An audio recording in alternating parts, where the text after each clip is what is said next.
Donc, pour rappel, je suis Anaïs Lafond de l'interprofession Amphibois Auvergne-Rhône-Alpes et cette webconférence est née au sein du réseau d'interprofession d'Auvergne-Rhône-Alpes où nous avons constaté plusieurs questionnements de dirigeants d'entreprises sur la réglementation qui s'applique à leurs installations de transformation du bois. Donc, nous avions prévu d'organiser une ou deux demi-journées d'information en présentiel quand le Covid-19 et le confinement qui a suivi ont été déclarés et donc nous ont forcé à trouver une autre formule.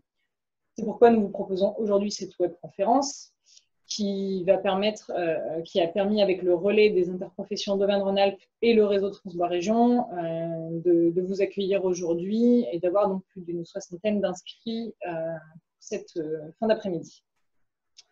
Aujourd'hui, nous allons parler des aspects réglementaires environnementaux applicables aux entreprises de la transformation du bois. Donc, comme vous le voyez à l'écran, via le support de présentation qui est partagé avec nous.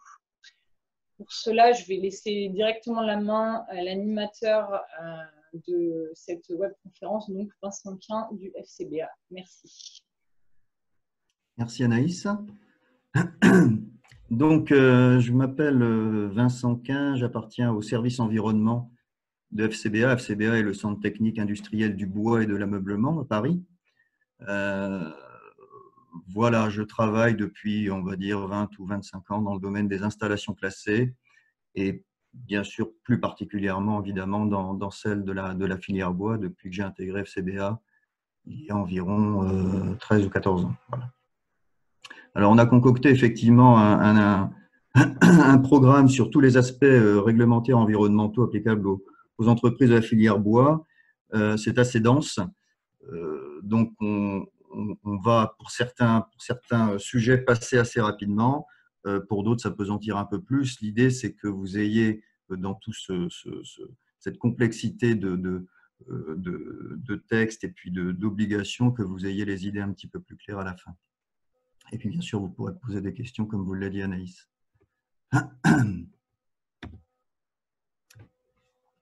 J'essaie. Voilà. Donc, au programme, on vous propose un rappel réglementaire très rapide hein, sur ce qu'est la réglementation ICPE, les rubriques, comment ça se passe. En deux, les rubriques applicables à la filière bois. En chapitre 3, on va voir ensuite les contraintes et les obligations particulières en fonction des activités, principalement les activités principales, on va dire, de la filière. On verra ensuite un retour d'expérience sur les non-conformités fréquentes, hein, ce qu'on rencontre nous quand on fait des dossiers installations classées, où on voit des choses vraiment récurrentes ou des points bloquants. Donc, on va évoquer ça, qui seront à prendre comme des points de vigilance hein, dans vos démarches. Ensuite, on verra quelles sont les démarches à suivre dans le cas d'une modification d'une création d'installation. Une entreprise, ça bouge tout le temps, donc forcément, il y a des choses à faire à ce moment-là et à anticiper. Nous verrons ensuite quelles conséquences d'une situation dite non régulière, c'est-à-dire à quoi vous vous exposez si vous êtes en dehors des clous. On verra ensuite pareil, des points de vigilance au niveau de transactions, de sites ou plutôt d'activités. Hein. Donc, si vous vendez votre exploitation ou bien si vous en achetez une autre, hein, les points importants à regarder et à associer au moment de la transaction. Et puis enfin, on terminera par les accompagnements possibles dans ces démarches. On vous donnera deux ou trois pistes. Donc, la réglementation installation classée, on va voir on va rapidement voir le cadre réglementaire, les régimes de classement, la comparaison des régimes, voir quelle différence il y a entre ces régimes, un mot sur l'inspection de l'environnement et deux ou trois diapos sur l'enregistrement qui est un des régimes un peu particuliers et un peu nouveau. Voilà. Donc, la réglementation installation classée ICPE, donc en abrégé, existe, vous voyez, depuis très longtemps, 1810. Ça ne s'appelait pas comme ça, mais bon, l'idée de répertorier les établissements industriels en fonction de leur danger est née très tôt. En 1917, il y a déjà eu une première loi hein, qui s'appelait la loi relative aux établissements dangereux, insalubres et incommodes, qui introduit le régime de la déclaration. Et puis, excusez-moi, Et puis, donc, notre loi installation classée de 1976, qui elle a vraiment posé le système que l'on utilise aujourd'hui et qui est maintenant codifié dans le livre 5 et 1er du Code de l'environnement. Donc, cette réglementation ICPE, elle est basée sur une nomenclature, hein, une nomenclature qui va donc répertorier toutes les activités industrielles possibles qui sont susceptibles de générer des nuisances ou des risques vis-à-vis de l'environnement ou bien des tiers. Hein. On est toujours sur un aspect environnement au sens naturel et également au sens humain. Donc, cette nomenclature est issue, vous voyez, de 1953, donc en référence au texte que je vous ai cité tout à l'heure. Elle a subi une refonte assez importante en 92. Avant, elle était à 3 chiffres, maintenant elle est à 4 chiffres. Donc, on a, pour s'y repérer un petit peu, les rubriques qui sont en 1000 et quelques, hein, qui correspondent aux substances, c'est-à-dire que ce sont des produits, des substances stockées sur le site en grande quantité, enfin en quantité significative. Les rubriques 2000 sont les rubriques dites activités. Donc là, on parle plus de procédés, de process. On a les rubriques 3000 donc, qui sont arrivées il y a quelques années, qui correspondent à des rubriques introduites par la directive IED, qui veut dire émission des installations industrielles, qui sont des rubriques particulières pour des établissements d'un certain gabarit, on va dire. Et puis les rubriques 4000 qui, elles, sont arrivées, qui sont plus des rubriques produits ou substances et qui sont venues à la suite de la directive Seveso et qui se sont créées en harmonie avec le règlement CLP, c'est-à-dire le règlement de l'étiquetage des substances dangereuses. Voilà un exemple, un extrait de nomenclature. Hein, donc voilà comment ça se passe. On a donc un numéro de rubrique, un libellé qui est assez important, ce libellé, parce que parfois il faut s'arrêter à la virgule ou à l'adjectif parce qu'il est souvent sujet à, on va dire, à discussion ou à ambiguïté en fonction, pas forcément celle-ci, mais ou d'autres. Donc le libellé est toujours important. Et puis vous voyez donc un classement, par exemple, si on prend la première, hein, le 2410, le petit 1, donc supérieur à 250 kW, on passe au régime enregistrement, ce qu'on va voir tout à l'heure. Hein. On va voir plus en détail après.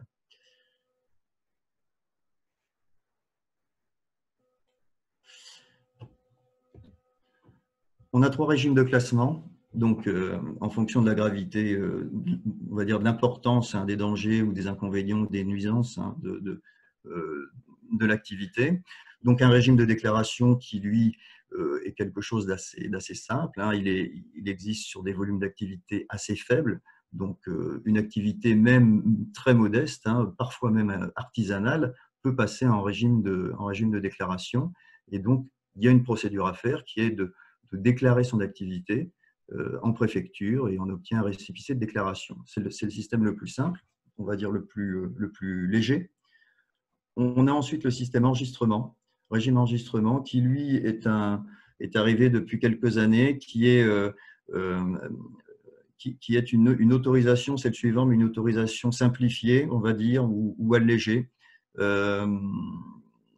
qui a été introduit de manière à, comment dire, à informer l'exploitant avant un projet des différentes prescriptions auxquelles il va être soumis.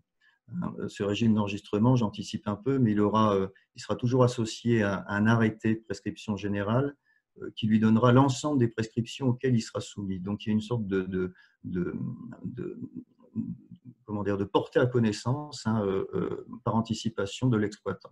Il sait à quoi il va être exposé. Donc, c'était un petit peu l'intérêt. Et puis, bon, le régime, on va le voir, est un peu plus light que le régime d'autorisation qui, lui, correspond donc au volume plus important d'activité. Hein. Et là, l'exploitant doit demander à la préfecture, doit déposer une demande d'autorisation et de manière à avoir un arrêté préfectoral d'autorisation. Pour l'enregistrement, il y a également une demande d'enregistrement à adresser à la préfecture. Alors, j'ai mis un petit peu en dessous, je suis obligé de déplacer la fenêtre de Zoom, je ne sais pas comment la retirer, excusez-moi. Sur un site d'exploitation, le régime d'autorisation a cette particularité, c'est que dès lors où vous avez une activité, donc une rubrique qui est soumise à autorisation, l'ensemble du site est soumis à autorisation. Donc la procédure va s'appliquer sur l'ensemble du site. alors que les deux premières, déclaration et enregistrement, la démarche se focalise vraiment sur l'activité et pas sur le site en entier. Voilà une comparaison des procédures, enfin des régimes, plutôt des régimes de déclaration, enregistrement, autorisation. Donc, vous voyez, déclaration, la procédure est relativement simple. En enregistrement d'autorisation, il faut faire une demande auprès de la préfecture. On a toujours dans les pièces constitutives une description, on va dire, des installations et des activités, hein, pour que l'administration comprenne un peu de quoi il retourne. C'est très sommaire dans la déclaration, ça existe évidemment dans les deux autres régimes. Des renseignements sur l'entreprise, une étude d'impact qui est demandée sur le régime de l'autorisation et pas sur la déclaration, donc c'est une importance capitale dans le dossier. En enregistrement, il n'y a pas d'étude d'impact proprement dite, mais par contre, un certain nombre d'éléments à fournir qui sont quand même conséquents, parce qu'on va voir beaucoup de choses sur l'aspect environnement naturel. Une étude de danger qui est obligatoire également dans le dossier de demande d'autorisation, que l'on ne trouve pas du tout dans la déclaration, et puis qui n'existe pas non plus dans le régime d'enregistrement, dans la demande d'enregistrement, mais dans la demande d'enregistrement, on doit quand même répondre à un certain nombre de mesures concernant l'incendie, la protection contre l'incendie, contre l'explosion, le risque foudre, etc. Donc, il y a quand même un certain nombre de choses à fournir. Des plans réglementaires, une durée de procédure qui est quasi nulle en déclaration, vous déclarez et ensuite vous fonctionnez, hein, c'est aussi, je dirais, aussi simple que ça. En enregistrement, la procédure est bornée à 5 mois, donc au bout de 5 mois, vous devez avoir une réponse à votre demande d'enregistrement. L'autorisation, on compte 8 à 10 mois, donc c'est quand même beaucoup plus long. Avant, ça allait même 12 mois, et au-delà de 12 mois, ça a été un petit peu réduit. Mais vous voyez, c'est des procédures qui sont des procédures au long cours. S'il y a demande de permis de construire, il y a une certaine articulation entre les deux, c'est-à-dire que vous pouvez obtenir le permis de construire, mais ne pas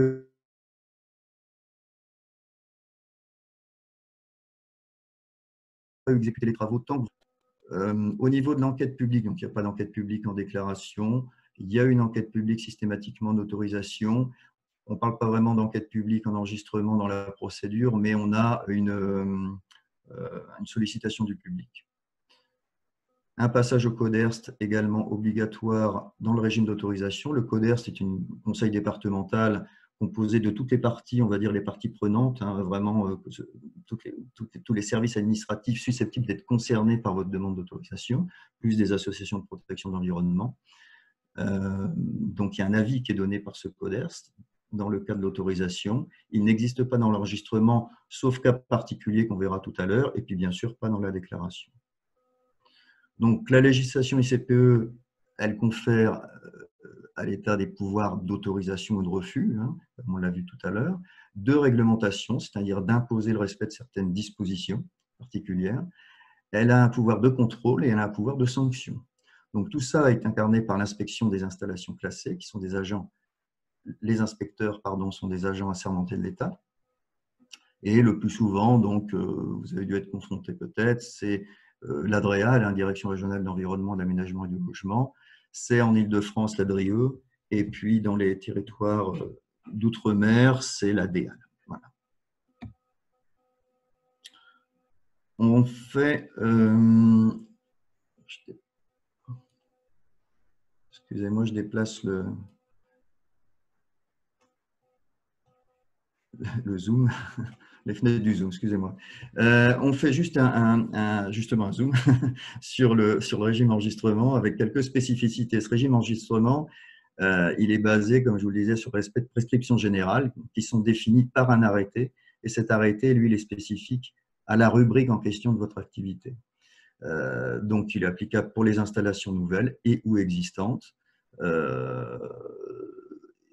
Il impose, enfin, il introduit un document qui vous permettra de justifier du respect des prescriptions. C'est-à-dire que dans la demande d'enregistrement, vous devez joindre, entre autres documents, ce document justificatif pour lequel vous allez démontrer que chaque point qui est demandé, chaque prescription, vous allez pouvoir démontrer que vous allez prendre les mesures, comment vous allez les prendre, quel dispositif vous allez mettre en place. Et donc l'intérêt, comme évoqué tout à l'heure, hein, c'est la lisibilité sur la réglementation avant même le dépôt du dossier, je dirais même avant même au moment de la conception, hein, du dossier, du projet. Pardon. Donc une consultation du public, mais pas sur la forme d'enquête publique comme sur les autorisations, des services administratifs toujours, du conseil municipal, un délai d'instruction plus court que l'autorisation qui est donc de 5 mois maxi. Voilà donc un schéma synoptique de cette procédure. Donc, vous voyez, si on prend la partie centrale, un dépôt en préfecture, un dossier complet qui passe à l'instruction, qui débouche sur une décision préfectorale. Ça, c'est la voie normale. Une consultation du public en parallèle et en mairie, et puis une consultation des conseils municipaux.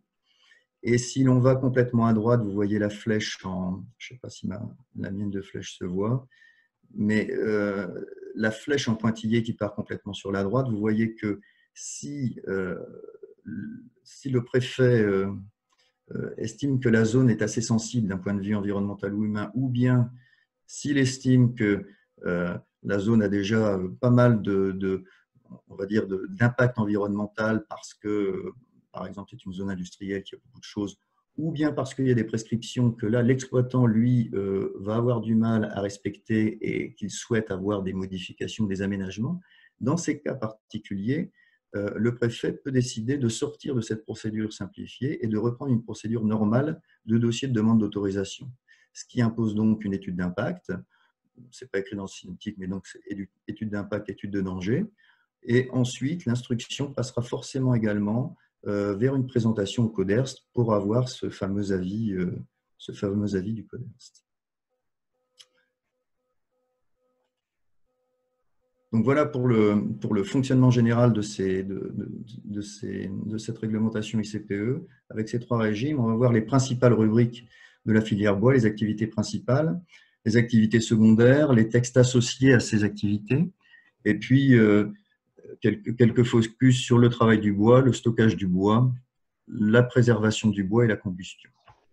Monsieur Quin, juste pour information, on est déjà un petit peu en retard. On est déjà un petit peu en retard, je vais essayer de parler plus vite. Merci, Naïs. Donc voilà les principales rubriques. On va quand même se poser 2 minutes sur ce tableau-là parce que c'est quand même important. Vous voyez qu'on a cité ici 4 ou 5 rubriques qui vont concerner les installations de travail du bois. La première, bien sûr, le travail du bois 2410. On a un critère à chaque fois pour chacune de ces rubriques, un critère de classement, et puis vous voyez les 3 régimes. Ce critère de classement pour la rubrique 2410 ici, c'est la puissance installée. La puissance installée pour cette rubrique, c'est bien la somme des puissances des moteurs qui sont présents dans l'installation. Ce n'est pas du tout la puissance souscrite, par exemple, au niveau du transformateur, au niveau du point de livraison. On est en déclaration entre 50 et 250 kW, somme totale, encore une fois, des puissances, et on passe en enregistrement à partir de 250 kW. On n'a plus le régime de l'autorisation. On l'avait il y a quelques années, on ne l'a plus maintenant. On a une deuxième rubrique qui est spécifique au bois, mais qui est quand même relativement, je dirais, rare. Enfin, c'est quand même pas la majorité, mais on la met parce qu'elle est spécifique.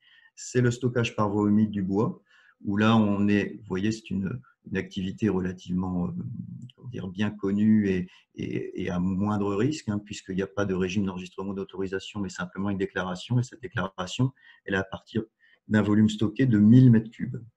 Une autre rubrique vraiment fondamentale pour la filière bois, c'est le stockage de bois, qui est la rubrique 1532. Là, on entend dans cette rubrique tout type de bois, c'est-à-dire sous toutes ses formes, que ce soit des grumes, des sciages, des connexes, des produits finis, c'est vraiment la totalité. Le critère, c'est toujours le volume, et c'est un volume qui n'est pas un volume réel, comme il est souvent utilisé dans la profession, peut-être un peu plus en première qu'en seconde transfo. On est vraiment en volume apparent, c'est-à-dire surface au sol, utilisé par le stockage, par la hauteur de stockage. Donc, ce n'est pas du tout la même chose. Si vous prenez un stock de palettes, vous voyez tout de suite la différence, hein, entre le bois réel, le volume réel et le volume apparent. on est en déclaration à partir de 1000 m3 de stockage jusqu'à 20 000 m3. Et ensuite, on a un enregistrement de 20 000 à 50 000 m3. Et ensuite, même au-delà de 50 000 m3, il y a un régime d'autorisation qui a été conservé. Enfin, les rubriques sur la préservation du bois, une particularité, on en a deux. La première, la rubrique 2415, qui concerne donc tout type de traitement, de process de traitement du bois, et qui classe en déclaration à partir de 200 litres jusqu'à 1000 litres. Et au-delà de 1000 litres, pour le moment, on est à autorisation, et on a un projet actuellement de passer ce seuil-là, ou en tout cas ce régime-là, de le supprimer pour avoir qu'un seul régime d'enregistrement. Ce sont dans les projets du ministère.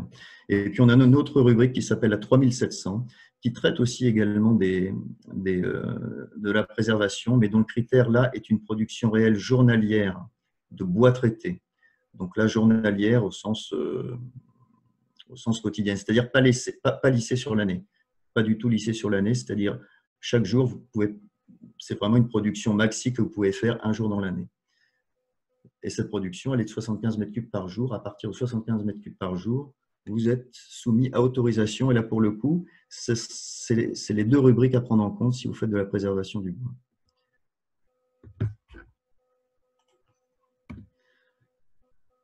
Des activités… qu'est-ce que j'ai fait?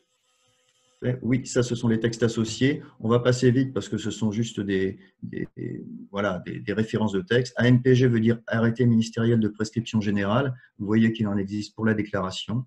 Pour l'enregistrement, il n'en existe pas pour l'autorisation parce que l'autorisation, c'est un arrêté préfectoral qui va vous fixer des prescriptions pour le coup, mais qui seront particulières et qui ne seront pas du tout générales par opposition. Ici, simplement, le texte applicable pour la rubrique 3700, ce sont ce qu'on appelle les brefs dont on parlera tout à l'heure. Les activités secondaires, donc vous voyez, il y en a plusieurs, mais elles sont souvent soumises à déclaration, voire parfois non classables. Donc, il y en a d'autres, hein, c'est évidemment pas exhaustif. On va pas toutes les regarder parce que ce serait trop long. J'en cite deux ou trois. Par exemple, le travail des métaux, 25-60, c'est ce qui concerne les ateliers d'affûtage. Donc, vous voyez, la déclaration commence à partir de 150 kW en général. C'est pas soumis. Voilà, on est en dessous des 150 kW. Les chaudières, 2910, c'est une rubrique importante et complexe. La rubrique 2910 pour les chaudières. On verra cette dichotomie tout à l'heure entre le A et le B et les particularités qu'elles ont. Mais vous voyez déjà qu'on est déclarable à partir de 1 MW jusqu'à 20 MW et qu'ensuite on passe en enregistrement de 20 à 50 et autorisation après 50. Et puis peut-être cette rubrique-là aussi, 2940, qui est importante pour toutes les entreprises qui font de l'application soit de colle, soit de peinture, soit de vernis, enfin tout ce qui est application sur support bois et autres d'ailleurs, enfin ce qui nous concerne c'est bois. Et vous avez également une dichotomie ici, soit un traitement au trempé, soit un traitement autre, par pulvérisation, par induction, avec des seuils que vous voyez là. Le premier c'est au litre pour le tremper, et le deuxième c'est en quantité de produits utilisés par jour.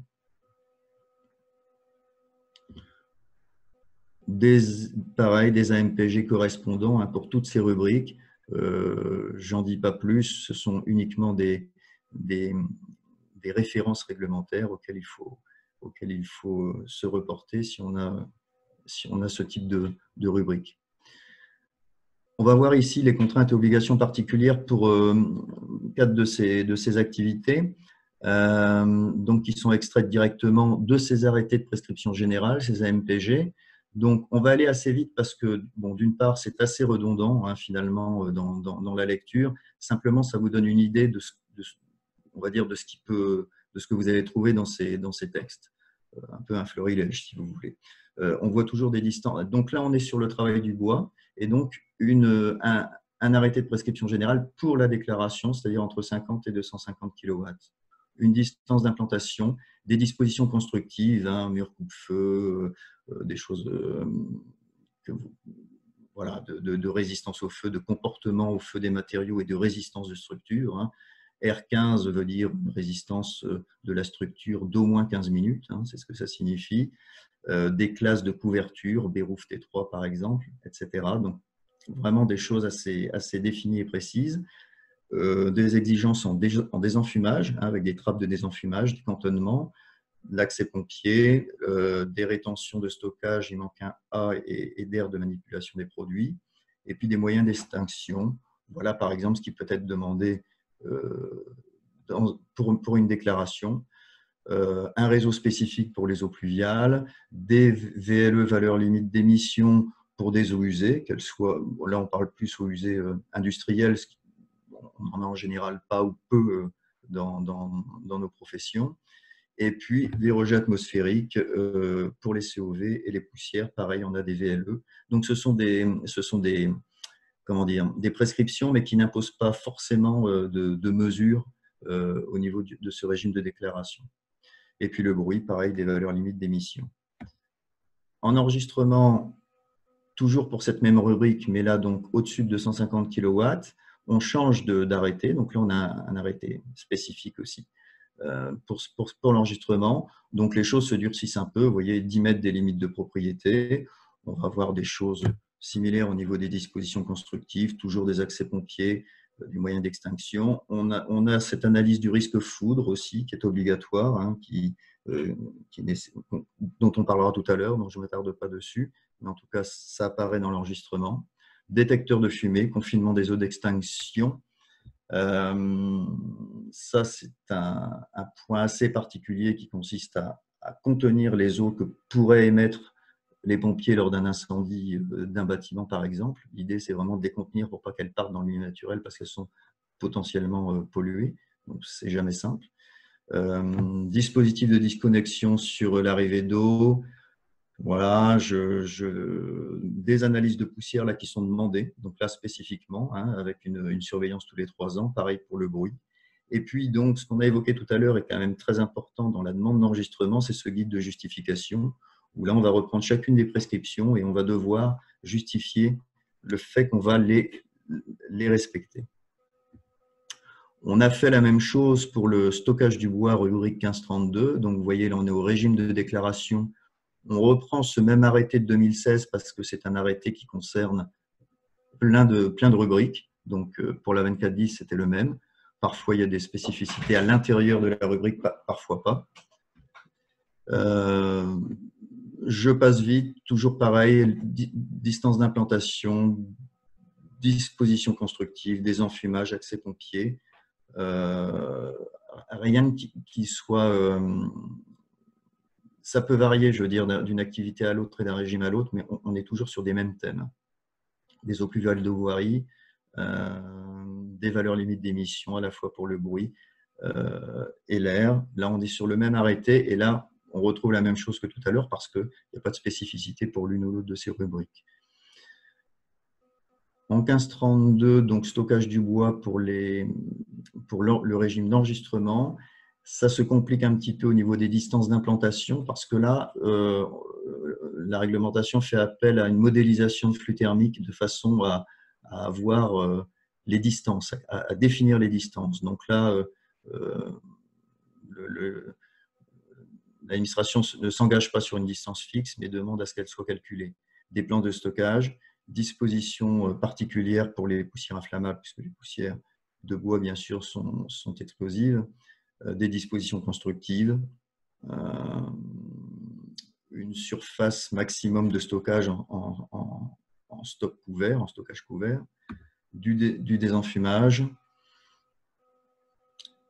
un système de détection automatique d'incendie dans les locaux fermés, une analyse du risque foudre qu'on verra tout à l'heure, on retrouve le confinement des eaux d'extinction, une surveillance ou une télésurveillance de la clôture, donc contre l'intrusion, hein, un traitement des eaux pluviales de voirie, des mesures de bruit.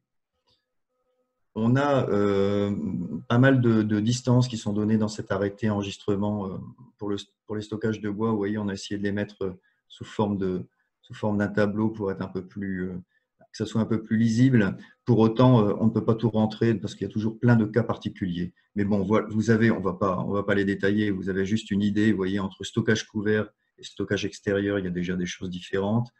Pour les couverts, on a des éloignements. Ensuite, ça dépend si on est en masse ou si on est en stockage en masse ou stockage en rack.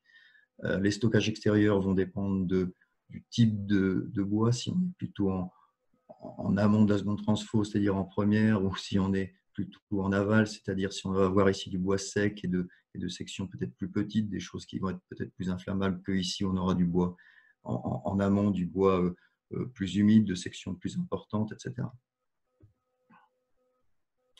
On passe à la préservation du bois 2415, rubrique 2415. Donc, la déclaration, souvenez-vous, elle est entre 200 litres et 1000 litres. Donc, c'est peu. Rentre dans cette catégorie-là, on va dire, les entreprises qui font simplement du badigeonnage, par exemple, ou qui peuvent faire de l'aspersion. Il y a des tunnels d'aspersion qui ont été conçus, pulvérisation, qui ont été conçus pour justement pour rester dans ce régime-là. Donc, la totalité est inférieure à 1000 litres. On a un arrêté donc spécifique là-dessus. On retrouve, c'est une déclaration qui est soumise à contrôle périodique, c'est une particularité. Le contrôle périodique, pour ce régime de déclaration, ça signifie que vous devez, au bout de 6 mois, faire faire un contrôle par un organisme agréé pour vérifier que vous êtes conforme à cet arrêté et aux prescriptions de cet arrêté. Il y a un certain nombre d'articles, ce n'est pas tous les articles, mais un certain nombre d'articles que le bureau de contrôle doit contrôler. Et ensuite, sa périodicité de ce contrôle, c'est 5 ans. C'est tous les 5 ans. Des dispositions constructives, j'avance vite sur ces éléments-là parce qu'il n'y a rien de particulier, sauf le dernier point pour l'installation de traitement, excusez-moi, où on a un dispositif de détection de fuite et de débordement qui doit être mis au niveau de l'installation de traitement pour prévenir les risques de fuite et de débordement, bien sûr.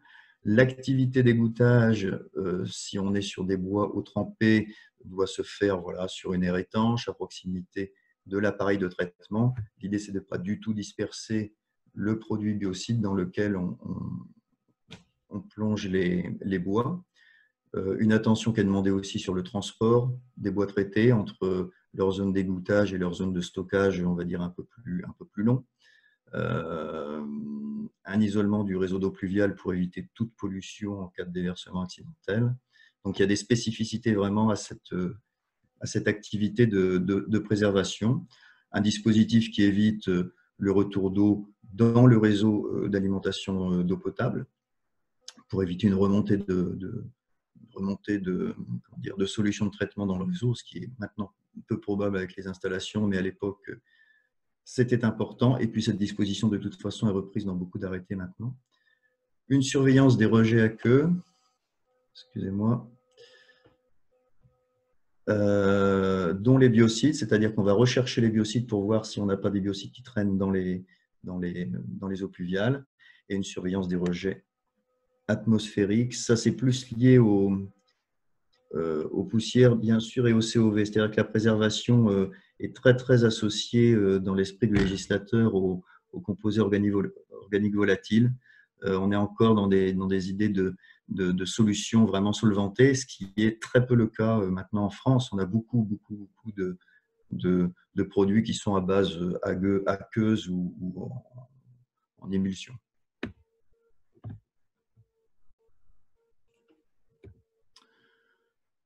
Pour l'autorisation, donc toujours sous la rubrique 2415, donc je vous disais par exemple s'il s'agit d'un bac de traitement qui fait 15-20 000 litres, on sera bien au-deçà du régime du seuil d'autorisation, donc un régime d'autorisation pour l'ensemble du site dans ce cas. Il n'y a pas de texte spécifique. En revanche, on a des prescriptions qui sont données dans un arrêté général pour toutes les installations soumises à autorisation, dans un article 65 qui préconise qui prescrit plutôt la surveillance des eaux souterraines à l'aide de puits, de piézomètres. Voilà. Donc, avec des prélèvements et des analyses tous les semestres. Donc, ça, c'est une surveillance qui n'est pas toujours faite d'ailleurs, et qui est importante à faire, et le sujet biocide est toujours très, très sensible dans l'esprit des administrations. Et puis, bien sûr, on est soumis à autorisation, mais tout ce qu'on a vu sur les prescriptions de l'arrêté AMPG pour la déclaration vont s'appliquer à minima, c'est-à-dire que toutes les précautions à prendre sur l'égouttage, etc., s'appliquent de fait. Et donc, comme je vous le disais, il y a un projet de régime d'enregistrement qui est resté au milieu du gué il y a maintenant 2 ans, pour X raisons qui relèvent du ministère, mais qui va reprendre de toute façon parce que c'est prévu comme ça. Et donc, on devrait passer en régime d'enregistrement pour cette rubrique et puis avoir de régime d'autorisation. Et dans ce cas, on aura donc un AMPG spécifique qui sera établi. Et enfin, pour finir sur la préservation du bois, cette rubrique 3700, donc, qui est issue de la directive IED, je ne rentre pas dans le détail, dans l'historique, il n'y a pas beaucoup d'intérêt. Je vous ai mis le libellé ici parce qu'il est quand même important d'avoir le bon libellé, parce qu'il est, voilà, il faut savoir exactement ce qu'on doit compter. Donc, encore une fois, on ne lisse pas sur une année, c'est vraiment chaque jour, quelle est la production maxi que je peux faire. En toute rigueur, si un jour dans l'année, vous faites plus de 75 mètres cubes, vous devriez être soumis à autorisation. Bon, voilà. Ces rubriques IED, comme ces rubriques en 3000, sont toujours associées à un document de référence qui s'appelle BREF en anglais, qui est établi au niveau européen et depuis lequel sont éditées des conclusions sur des meilleures technologies disponibles. Et ces meilleures technologies disponibles vous sont directement opposables. C'est-à-dire que si vous êtes soumis à autorisation pour la rubrique, par exemple, 3700, vous devrez appliquer toutes les meilleures technologies disponibles qui sont définies dans le fameux bref correspondant.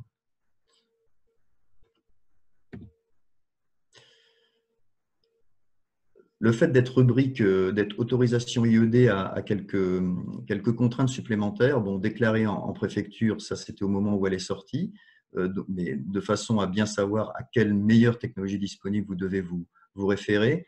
Ensuite, vous devez produire un dossier de mise en conformité, soit c'est nouveau et vous le faites, soit vous l'associez au moment de la création du dossier, de la demande d'autorisation. Donc, c'est un peu comme un justificatif de conformité, hein, une sorte de récolement entre ce qui vous est demandé et ce que vous devez faire.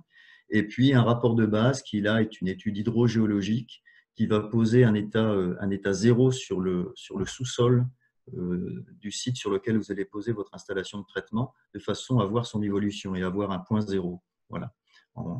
Donc, dans l'idée, bien sûr, de prévenir une pollution de sol ou d'intervenir si on détecte une pollution de sol.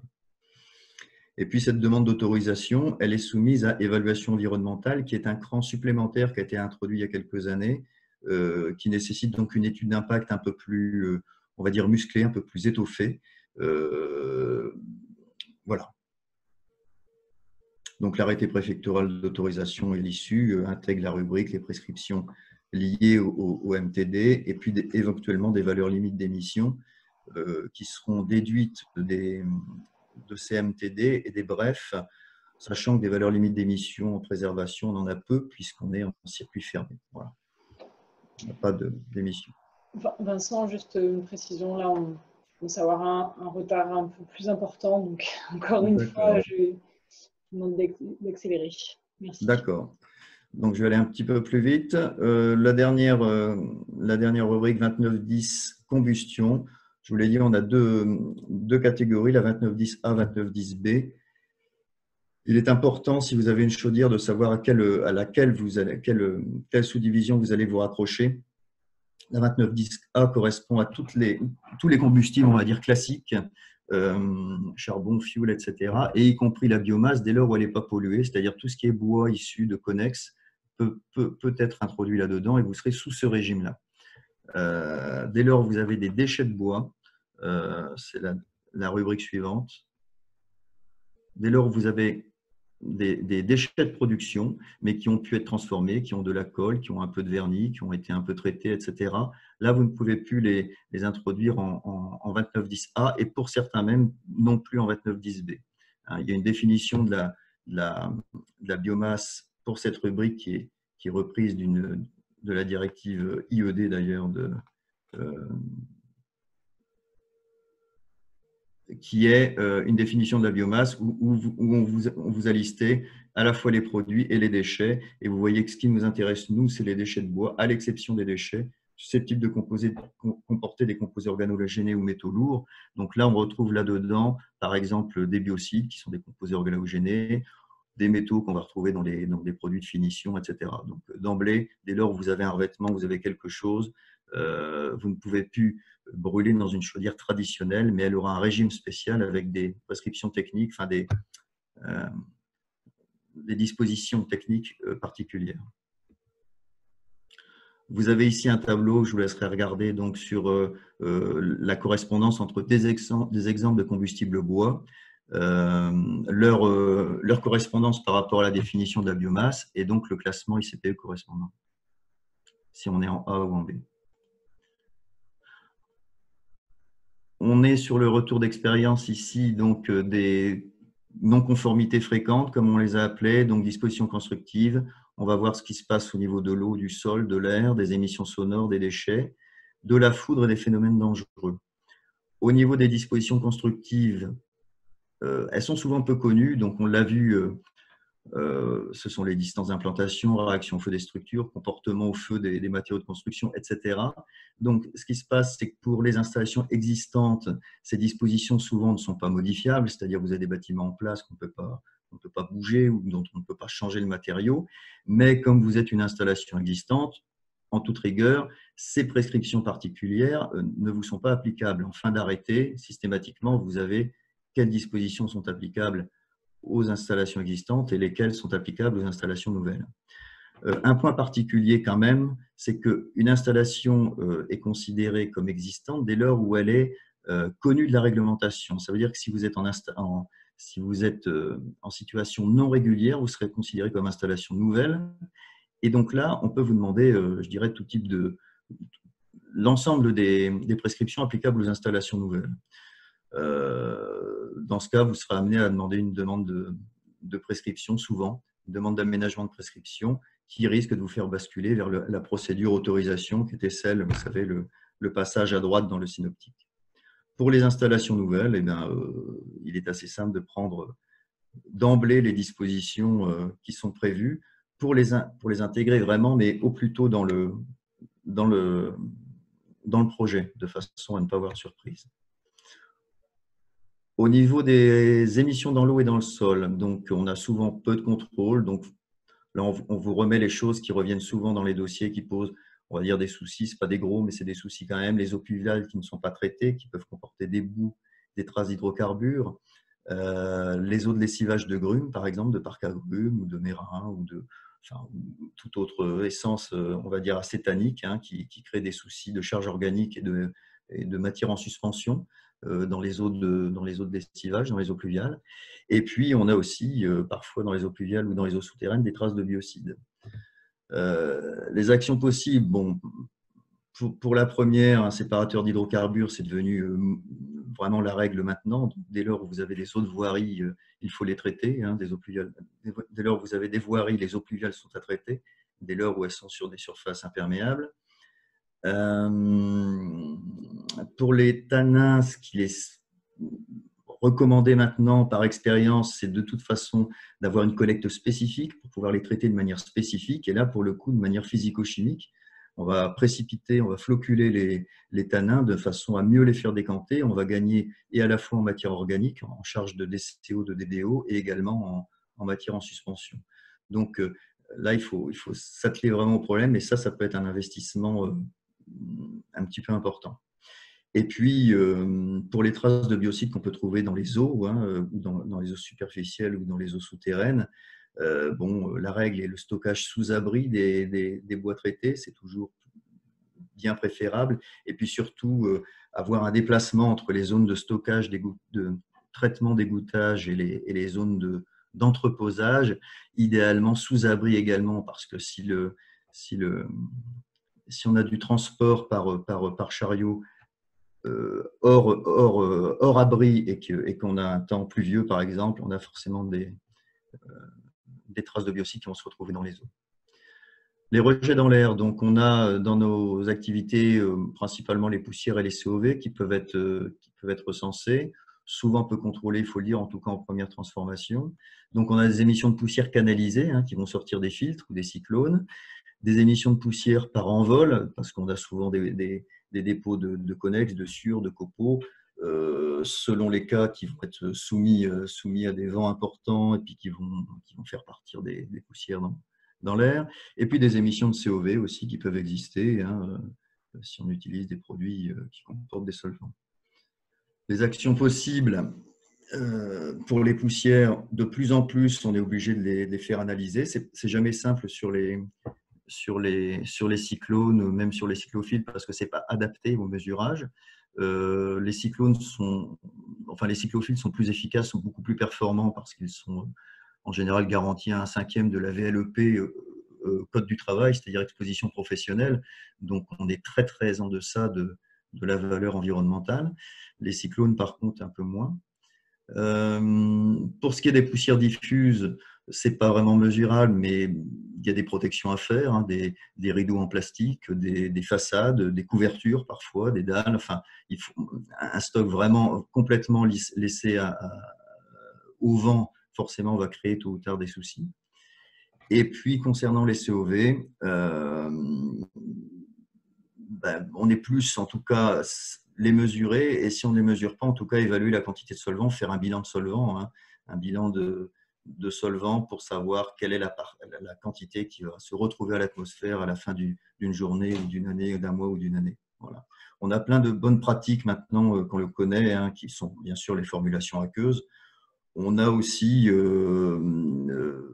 moyen certainement de réduire les solvants de dilution, les white spirit et autres. Hein. Il y a une surconsommation de ces produits-là, ou de nettoyage aussi. Hein, des opérateurs qui utilisaient ça comme de l'eau.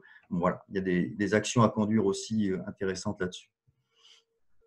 Au niveau des émissions sonores, forcément, on est souvent au-deçà des limites réglementaires. L'activité du bois est toujours assez bruyante. On a les systèmes d'aspiration qui font du bruit. Le motoventilateur, les passages dans les gaines, les compresseurs, les broyeurs qui font du bruit également, et puis d'une façon générale un bruit d'atelier, quoi. On a souvent des portes ouvertes. Alors les halls de sciage, c'est tout le temps ouvert, c'est jamais fermé. Les ateliers de menuiserie, en charpenterie, etc., souvent l'été c'est ouvert, et ça contribue beaucoup au bruit. Les facteurs aggravants qui posent souci très souvent pour le bruit, c'est d'une part un environnement sonore faible. Si on est en milieu rural, on a un niveau ambiant, lorsque vous ne fonctionnez pas, un niveau ambiant qui est assez bas, et donc le moindre bruit qui va s'ajouter là-dessus va faire monter très fort. La proximité des habitations, si vous avez des habitations en mitoyenneté, forcément elles sont très, très exposées. Et puis le travail, sinon en nocturne, en tout cas tôt le matin, c'est pareil, ça pose souvent des soucis. Voilà, je passe là-dessus, hein, ce sont les seuils les valeurs limites d'émission qu'on regarde. Je passe assez vite parce que on ne va pas rentrer dans ces définitions-là. Les actions possibles, c'est d'une part de placer ou de déplacer. Hein. J'ai une entreprise qui déplace actuellement, hein, justement pour ce problème-là, qui déplace son circuit, en tout cas son cyclone, son moteur et son cyclone, qui le met de l'autre côté à la façade opposée, parce que la façade est à l'intérieur, est en interne dans le site, alors que là, elle est vraiment en vis-à-vis du riverain le plus proche. Donc voilà, donc ça peut être ça peut être capoter, hein, on peut capoter un motoventilateur, l'encoffrer. On peut aussi installer les équipements bruyants comme les broyeurs, etc., dans des locaux dédiés, les compresseurs. Hein, parfois, on a des compresseurs qui sont dehors et en façade, donc forcément, ça va pas bien. Et puis, ce bruit un peu diffus là qu'on évoquait tout à l'heure, il est compliqué à réduire parce qu'en général, il n'a pas une source bien spécifique. Je vous ai mis des petits X à droite qui correspondent à un danger de zone ATEX, donc zone à risque d'explosion, parce que dès lors où on va capoter quelque chose qui transporte de la poussière, on va créer une enceinte fermée et empoussiérée, et donc on va créer une ATEX. Donc il faut anticiper ça et savoir qu'on crée une ATEX à cet endroit-là et vérifier qu'on est conforme à cette réglementation au niveau des pièces mécaniques qui vont tourner, des pièces électriques. D'une façon générale, pour le bruit, hein, ce qu'on peut vraiment, nous, ce qu'on a en retour, c'est vraiment être à l'écoute des riverains. C'est-à-dire, si vous avez quelqu'un qui se manifeste parce qu'il est un peu gêné, il ne faut pas l'envoyer balader, même si c'est un râleur. Il faut vraiment prendre en compte, parce que la phase suivante, s'il n'a pas gain de cause, c'est une plainte à la mairie qui se retrouve sur le bureau de l'Adréal et votre dossier se retrouve en haut de la pile. Donc, il y a tout intérêt à avoir une bonne entente sur ces points-là. Et puis, pour les horaires du matin, effectivement, on peut décaler et avoir des horaires qui soient un petit peu décalés, et même d'une demi-heure, ça peut changer vraiment la donne. On a fait un couplet sur les déchets.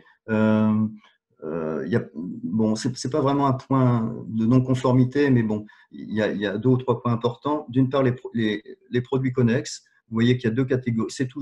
Les produits connexes font toujours partie du catalogue européen des déchets. Donc, même si voilà, on a du mal à les considérer comme des déchets. Vous voyez qu'il y a deux colonnes. À gauche, les non dangereux, et à droite, les dangereux, qui sont symbolisés par une étoile. Donc, c'est un code à 6 chiffres.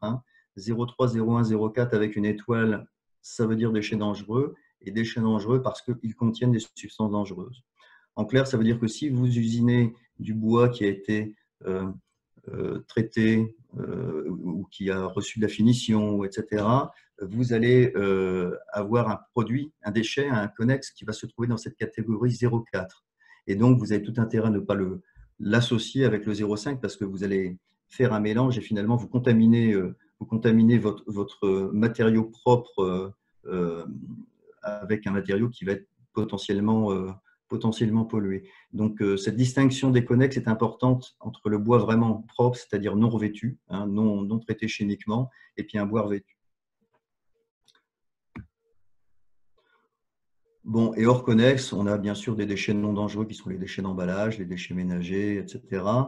Et puis les déchets dangereux qui vont être tout ce qui va être emballage de produits dits dangereux, c'est-à-dire produits de préservation, les lubrifiants, les huiles, les lasures, les peintures, enfin tout ce qui va avoir un étiquetage, si vous voulez. Ça, ce sont des déchets dangereux. Les produits en fin de vie comme les pièces mécaniques, les huiles de vidange, les bouts de séparateurs d'hydrocarbures. Les cendres volantes, si vous avez une chaudière, les cendres volantes sont celles qui sont dans les conduits, qu'on récupère des conduits.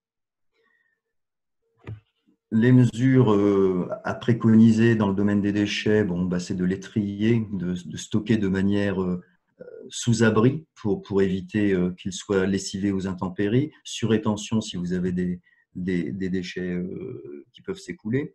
L'aire dédiée est forcément idéal. Il y a une obligation par le décret dit 5 flux de 2016 de trier ces 5 matériaux là cités, papier, carton, métal, plastique, verre et bois. Voilà, donc vous avez une obligation. Vous avez un collecteur ou un éliminateur qui va vous donner une attestation annuelle de collecte et de valorisation pour justifier que vous respectez ce décret 5 flux. Et puis les déchets dangereux, il y a un bordereau de suivi de déchets qui est vraiment obligatoire et sur lequel que vous devez garder, tenir en registre de façon à pouvoir démontrer à chaque inspection que vous avez vraiment suivi la bonne procédure pour les déchets dangereux. Je vous ai mis un exemple ici donc, qui n'est pas vraiment lisible. Simplement, vous aurez en grossissant le modèle CERFA et puis les principaux chapitres. Le risque foudre, là, on est sur les aspects vraiment, comment dire, accidents. C'est pareil, ça fait souvent défaut dans les entreprises. Pourtant, l'analyse du risque foudre est maintenant obligatoire pour tous les enregistrements et les autorisations. C'est un facteur déclenchant, bien sûr, d'un sinistre, d'un incendie. Souvent, elle est associée à une étude technique permettant de dimensionner le matériel de protection. L'analyse du risque foudre dimensionne le risque et l'étude technique dimensionne le matériel à mettre en place. Il faut le faire par un bureau d'études spécialisé, certifié. Je vous ai donné les 3, il y en a peut-être d'autres. Je vous ai donné 3 labels ici. Elles sont obligatoires, donc je vous l'ai mis pour les 3 rubriques, notamment que j'ai citées ici. Donc, cet ARF prend en compte de nombreux facteurs, donc je vous les ai cités ici. Il faut faire, et puis l'étude technique définit sur les bases des conclusions de l'ARF le dimensionnement de ces protections. Il faut être vigilant aussi sur cet aspect-là parce que l'investissement, je dirais, ne s'arrête pas à l'étude qui, elle, n'est pas très onéreuse, mais souvent les investissements à mettre en place, c'est-à-dire ces mesures de protection, représentent souvent plusieurs dizaines de milliers d'euros. Donc, c'est vraiment pas anodin et il y a peu de souplesse de la part de l'administration sur ce sujet-là. Donc, c'est un investissement à bien anticiper. Les effets des phénomènes dangereux, donc là, on va parler beaucoup de l'incendie et un peu de l'explosion. Donc, les risques d'incendie, hein, je ne reviens pas dessus. Risque d'explosion, bien sûr, aussi avec la formation de poussière, en particulier en seconde transfo où elle est plus sèche et plus fine. Les effets de l'incendie sont calculés par un logiciel mis en ligne. Je simplifie, hein, ce n'est pas tout à fait ça, mais enfin, en tout cas, une méthode qui est accessible en ligne par l'administration. Elle est obligatoire, cette modélisation dans les études de danger, et on l'a vu tout à l'heure pour calculer les distances d'implantation en régime d'enregistrement pour le stockage du bois. Et cette modélisation doit nous permettre de définir des distances vis-à-vis de valeurs seuil. Donc, je vous ai mis là les seuils d'effets thermiques, les seuils d'effets mécaniques. Il existe aussi d'autres seuils, hein, comme les effets toxicologiques, mais on n'est pas concerné ici.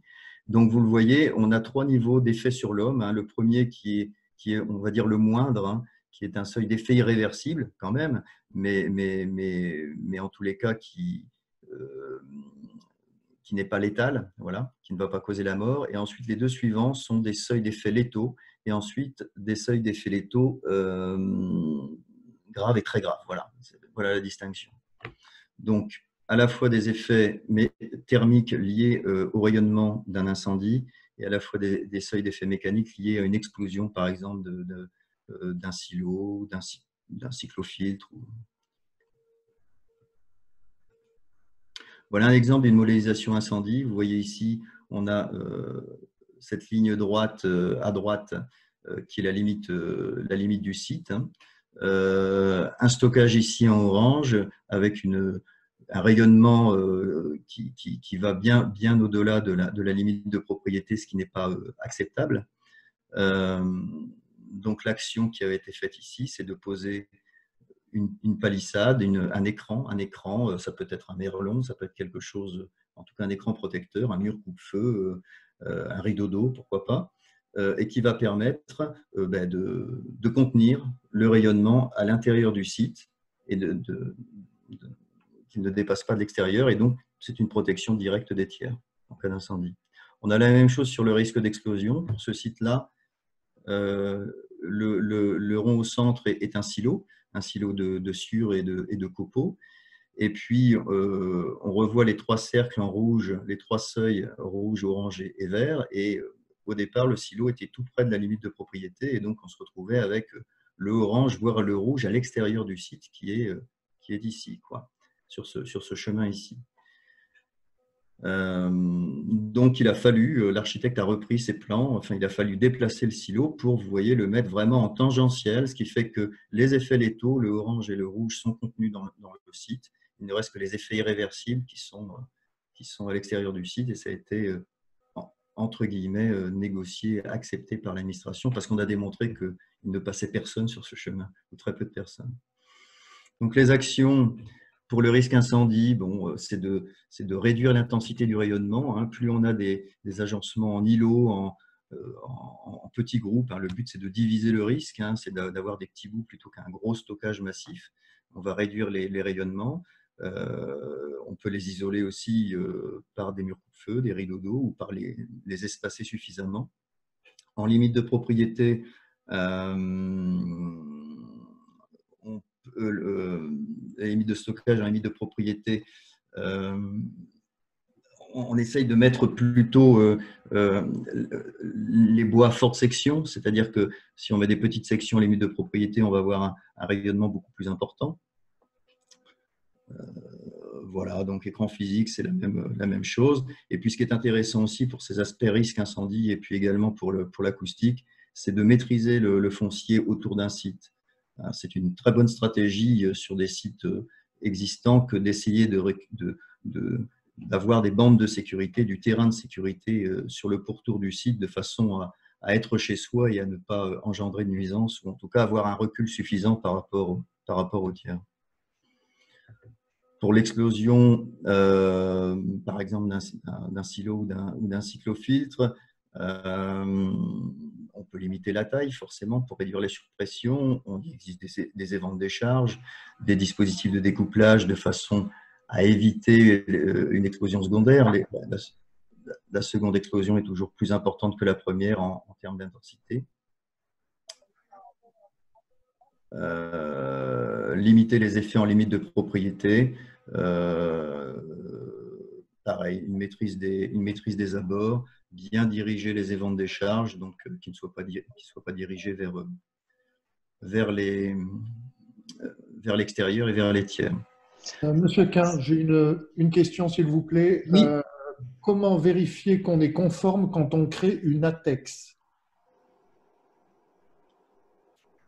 Conforme à, tout dépend à quoi. L'ATEX se définit, vous avez différents degrés d'ATEX, et ensuite, selon le degré d'ATEX, il vous faudra adapter le matériel susceptible d'être au contact de cet ATEX, que ce soit et ensuite le matériel est adapté. Il a un étiquetage qui lui est propre, hein, que ce soit en matériel électrique ou en matériel on va dire mécanique susceptible de produire des étincelles, quoi, ou des échauffements.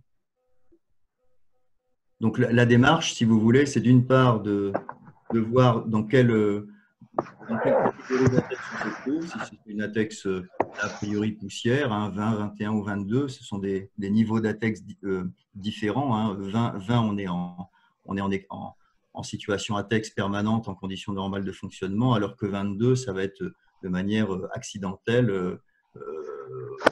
On va avoir à un moment donné, par exemple, une rupture de gaine d'aspiration qui va créer, par exemple, une poche de poussière d'un seul coup. Là, ça nous crée une zone ATEX, mais qui, en conditions normales, n'existe pas. Vous voyez, il y a différents. L'analyse doit se faire sur l'ensemble du site. Et puis ensuite, le matériel électrique doit être adapté s'il y a du matériel électrique à l'intérieur ou pas. Et puis du matériel mécanique, bien sûr. Merci Vincent. Je vais juste vous demander d'être extrêmement bref. On a déjà dépassé le temps. Donc, pour passer rapidement sur les dernières rubriques et pouvoir prendre quelques questions orales s'il y en a. Ouais. Je me dépêche. Donc, les démarches en cas de modification ou de création d'une installation, donc modification d'une installation existante et création d'une installation nouvelle. En installation existante, il y a toutes les possibilités. Ça va d'évolution du parc machine ou des stockages de bois. Ça peut être la construction d'un bâtiment. Ça peut être carrément une extension, hein, des limites de propriété. Faire quoi? C'est-à-dire informer l'inspection des installations classées, c'est toujours la règle. Il faut l'informer, même si c'est avant plutôt qu'après, bien sûr, mais de toute façon, il n'est jamais trop tard et vaut mieux le faire le plus en amont possible. On est toujours gagnant là-dessus. Hein. Il faut évidemment disposer d'un minimum d'éléments finis du projet, hein, savoir les volumes, l'emplacement, etc., même si c'est encore évolutif. Et puis, ça vous permet aussi de se faire confirmer la bonne procédure parce que les procédures, les cas sont multiples et vraiment, faut vraiment se faire préciser ça. Et de la procédure, souvent découlent les documents et les textes applicables. Donc, il y a ce petit travail de amont à faire qui permet d'être bien. Je vous remets ici cette notion d'installation existante qui est une installation nouvelle si elle n'est pas en situation régulière. Donc, attention à cette notion d'installation existante. Vous pouvez exister depuis 20 ans et pour autant être considéré comme installation nouvelle si vous n'avez jamais rien fait. Et le risque de ça, encore une fois, c'est d'avoir à demander un aménagement des prescriptions du texte qui vous est applicable et donc de basculer vers la procédure autorisation qui est quand même beaucoup plus lourde que celle d'enregistrement. Pour une installation nouvelle, même démarche, hein, il va falloir identifier les textes applicables. On peut le faire en allant voir et se les faire confirmer en allant voir l'inspection des installations classées. Ce qui est important, c'est que pour les installations nouvelles, les gens qui travaillent dessus, donc bien sûr le maître d'ouvrage, mais également les maîtres d'œuvre, les architectes, les gens qui vont concevoir et le bâtiment et les installations, dépoussiérage, etc., doivent connaître ces textes parce que souvent, on arrive, tout est déjà calé, et il n'y a plus que le dossier ICPE à faire et ça ne colle pas. Donc, il faut refaire travailler les gens qui ont travaillé avant. Donc, c'est dommage. Donc, bien intégrer toutes ces dispositions au départ. Intégrer la composante environnementale dans une création de site, c'est-à-dire à la fois naturelle, hein, Natura 2000, etc., vous avez entendu parler, et puis humaine. On peut faire une étude de faisabilité là-dessus. Vous pouvez faire ça de façon à savoir si d'une part au niveau acoustique ce que vous avez prévu ça va aller, vous n'allez pas gêner les riverains puisque c'est quand même un souci récurrent, et si au niveau incendie par exemple pareil vous allez réussir à contenir à contenir les flux thermiques ou éventuellement les seuils de surpression en cas de zone à risque d'explosion. Les conséquences d'une situation non régulière, donc à quoi vous vous exposez. Donc d'une part, si vous n'avez pas fait les démarches, dans quel cas, si vous n'avez pas fait les démarches, si vous ne répondez pas aux injonctions de l'ADREAL, si vous ne respectez pas des prescriptions, vous pouvez avoir bien sûr un arrêté préfectoral de mise en demeure, vous pouvez avoir des sanctions administratives, des sanctions pénales. L'arrêté préfectoral de mise en demeure, il est assez, on va dire qu'il n'est pas rare, il a juste l'inconvénient d'avoir des dates d'échéance assez strictes, forcément pour avancer. Ensuite, les sanctions administratives sont de 4 ordres. Vous avez d'une part la consignation d'une somme de travaux à exécuter. Donc cette somme, elle est consignée et puis elle est restituée au fur et à mesure de l'exécution des travaux. Vous avez aussi l'exécution d'office. En cas de danger imminent, le préfet peut faire procéder à l'exécution des travaux, bien sûr, dont vous aurez la charge. Ça peut être aussi une suspension de fonctionnement, tout simplement. Et puis, il peut y avoir une amende et même une astreinte journalière qui peut aller jusqu'à 1 500 € par jour. Donc, les sanctions pénales, elles sont de 2 types, contravention et délit. Il n'y a pas de crime en ICPE. Les contraventions, non-respect des prescriptions d'arrêtés ministériels, exploité sans déclaration ou enregistrement, non-respect des modalités de cessation d'activité. Il s'agit d'une contravention de 5e classe. Vous voyez les peines qui peuvent être encourues, donc c'est un petit peu significatif quand même. Les délits, là on passe quand même sur une exploitation sous le régime de l'autorisation, mais qu'il ferait sans autorisation requise, non-respect d'une mise en demeure, poursuite d'une exploitation malgré la suppression, malgré une mesure de suspension, pardon. Voilà, obstacle aux fonctions d'inspection et d'installation classées. Donc là, vous voyez, on monte assez haut dans les tours, jusqu'à 150 000 € pour une personne physique et 750 000 pour une personne morale. Voilà. Enfin, vente et acquisition, c'est peut-être pas enfin, mais c'est quasi. 2 choses importantes en ICPE, c'est l'exploitant qui est responsable devant la loi, c'est-à-dire que ce n'est pas le propriétaire. Le propriétaire a peu d'importance, je dirais, en ICPE, c'est toujours l'exploitant. C'est important dans les transactions de savoir ça. Et puis, un autre principe bien connu, c'est que le principe pollueur-payeur. Pourquoi? Parce que si vous liez, en cas de transaction, il faut absolument lier aux conditions de vente la situation de l'installation classée. Si vous vendez une installation classée, vous devez fournir au nouvel exploitant, donc ça c'est une obligation, tout ce qui concerne le fonctionnement de cette installation classée. Vous devez le faire, c'est une obligation du Code de l'environnement. Et puis vous devez vous assurer que ce nouvel exploitant, lui, va bien faire sa déclaration de changement d'exploitant pour que vous soyez, je dirais, libéré, quoi. Si en revanche, il n'y a pas de reprise de l'activité, vous devez, vendeur, déclarer une cessation d'activité avec toute une procédure, notification 3 mois avant, etc., etc. Une procédure un petit peu lourde et qu'il faut pareil anticiper. En revanche, si c'est vous qui achetez, assurez-vous que vous avez bien toutes les dispositions, c'est l'inverse. Si vous ne reprenez pas l'activité, procédez à la déclaration de changement d'exploitant. Et si l'activité n'est pas poursuivie, assurez-vous en achetant que la procédure de cessation d'activité a bien été réalisée par l'ancien exploitant, ou bien vous la prenez à votre charge, mais en tous les cas en connaissance de cause. Voilà, j'en ai pratiquement fini. Voilà une liste des principaux textes, on va dire typologie de textes auxquels vous devez vous référer, plutôt je l'ai écrit, oui, par priorité de vigilance. Donc, premier texte, c'est votre arrêté préfectoral. C'est le premier que vous devez respecter. C'est le référentiel que prend l'inspecteur des installations classées quand il vient vous voir. Ensuite, les arrêtés de prescription générale, les arrêtés ministériels spécifiques, les arrêtés et les décrets généraux, le Code de l'environnement, bien sûr, et puis quelques sources qu'on utilise qui peuvent vous aider là-dessus. Voilà, toutes ces démarches-là peuvent être faites par vous-même. Il n'y a pas d'obligation de passer par un organisme certifié. Donc, ça peut être fait vraiment par l'exploitant. C'est assez facile pour la déclaration, ça l'est moins pour les 2 autres régimes. Donc, bien sûr, il existe des organismes de conseil qui savent faire et qui font ça tout le temps.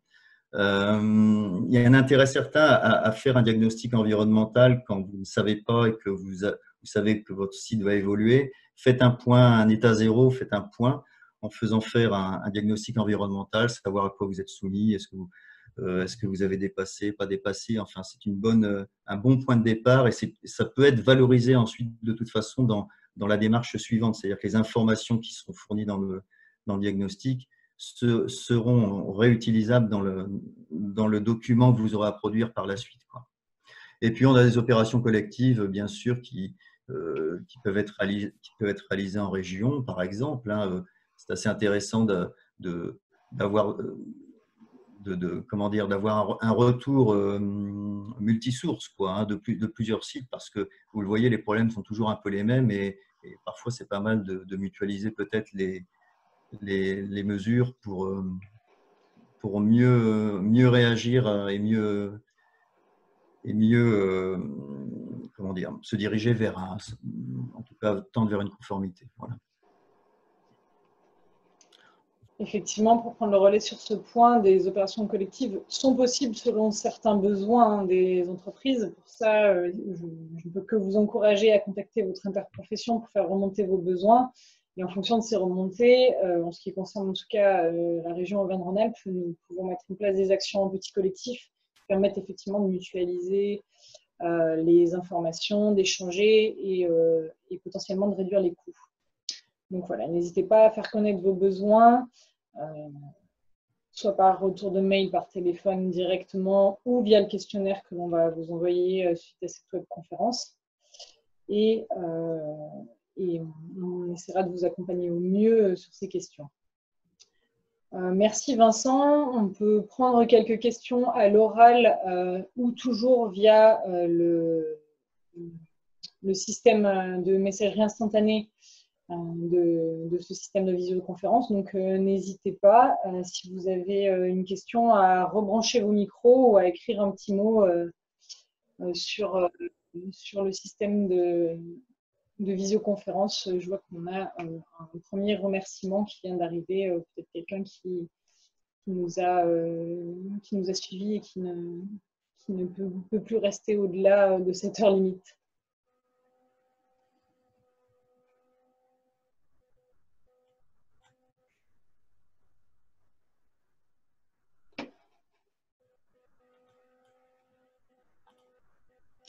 Donc, pour rappel, de toute façon, j'enverrai aux participants effectivement votre support de présentation. Et puis, cette webconférence étant enregistrée, elle sera prochainement disponible au visionnage.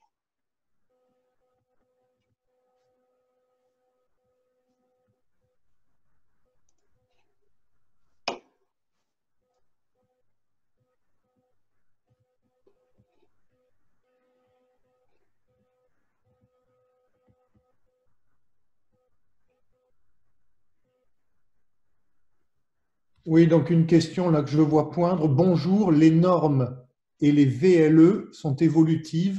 Je pense que c'est une question.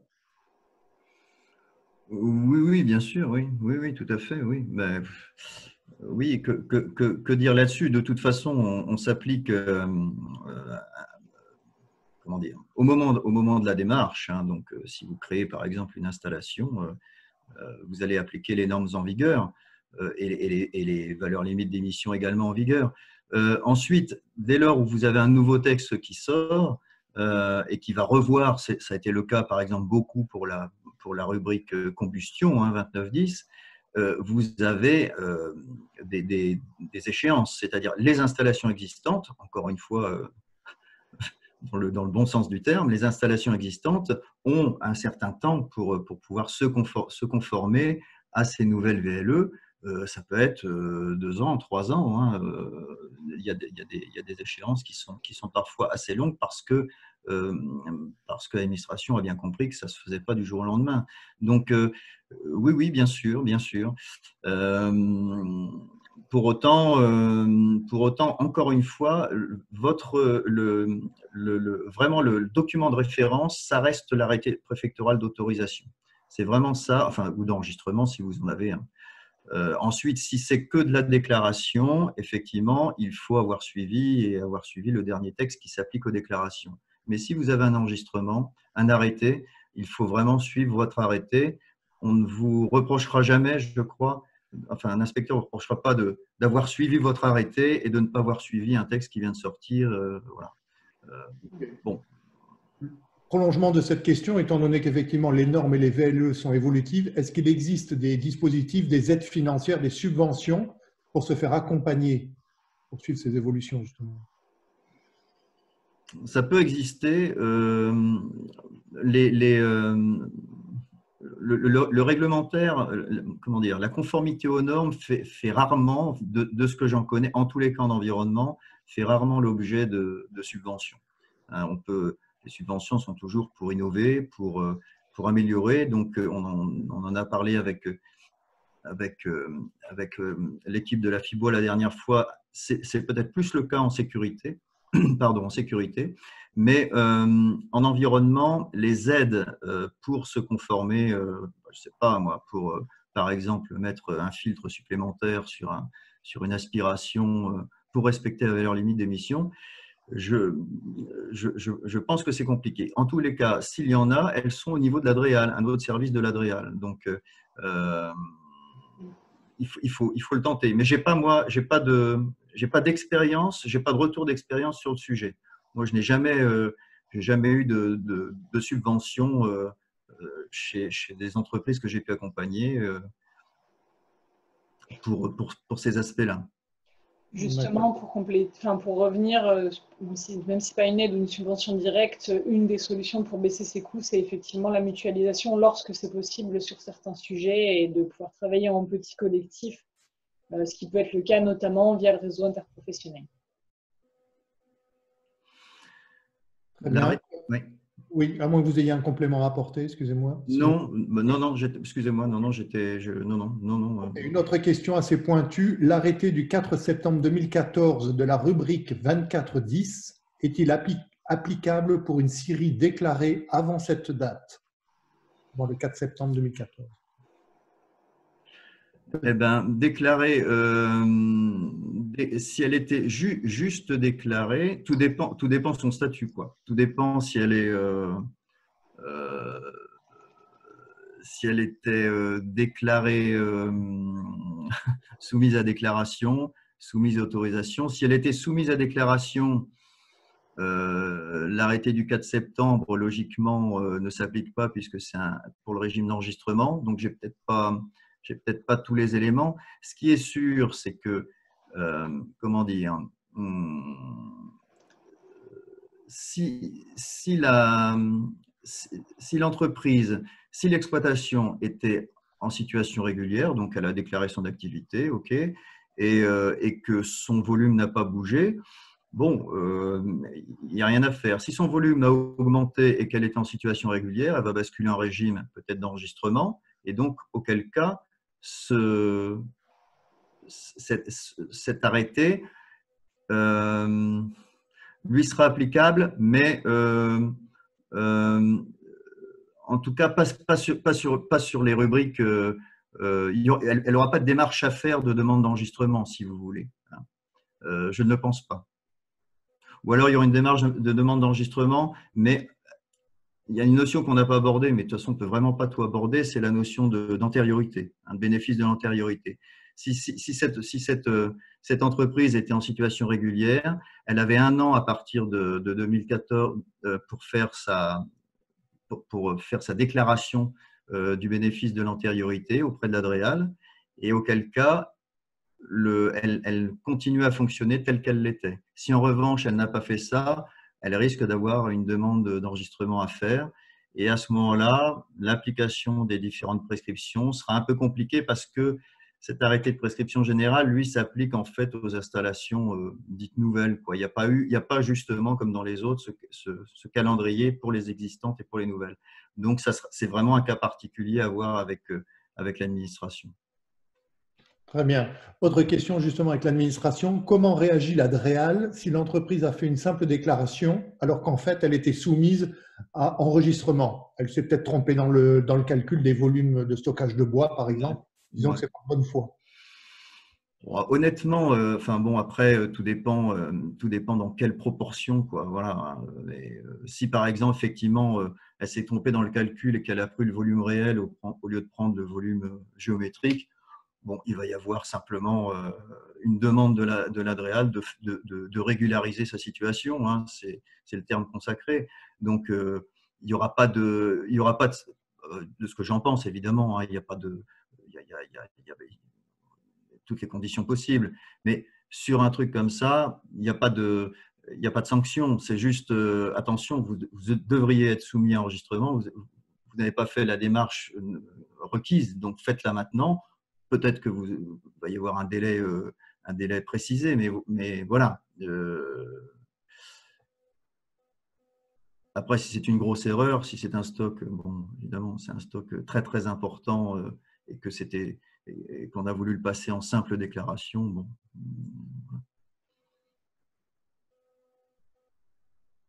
Ok, et corollaire de cette question, le bénéfice de l'antériorité dans ces conditions, donc oui, il joue. Il permet justement de ne pas avoir de démarche à faire. C'était vraiment le cas de la déclaration qui passait en enregistrement. Donc, d'un seul coup, par une évolution réglementaire, on était sous ce régime de déclaration et on devient régime enregistrement, alors qu'on n'a rien fait. Nous, on est sur le même volume d'activité. On bénéficie, ça a été le cas par exemple des chaudières. Vous savez, les chaudières 2910A par exemple, sont passées, le seuil bas de déclaration qui était à 2 MW est passé à 1 MW. Donc les gens qui étaient qui avaient, les entreprises qui avaient une chaudière de 1,5 MW, donc qui n'étaient pas soumises du tout, hein, puisque c'était à partir de 2, ont vu d'un seul coup leur statut, enfin leur régime passer à la déclaration.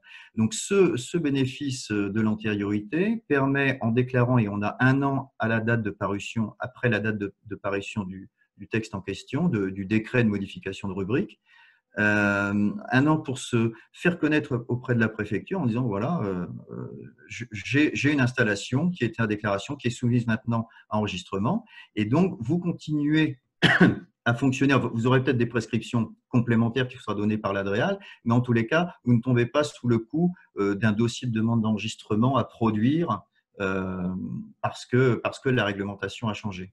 Voilà. En revanche, la moindre modification, ensuite, nouvelle, hein, vous allez faire une modification, etc., ce sera très souvent l'occasion, pour le coup, de remettre à plat.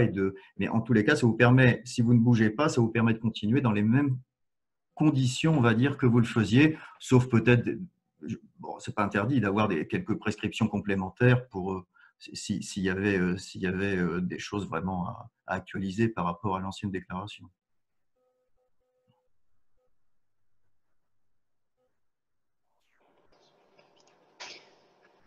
Ok, merci beaucoup. On est arrivé, j'ai l'impression, au bout des questions qui ont été posées par le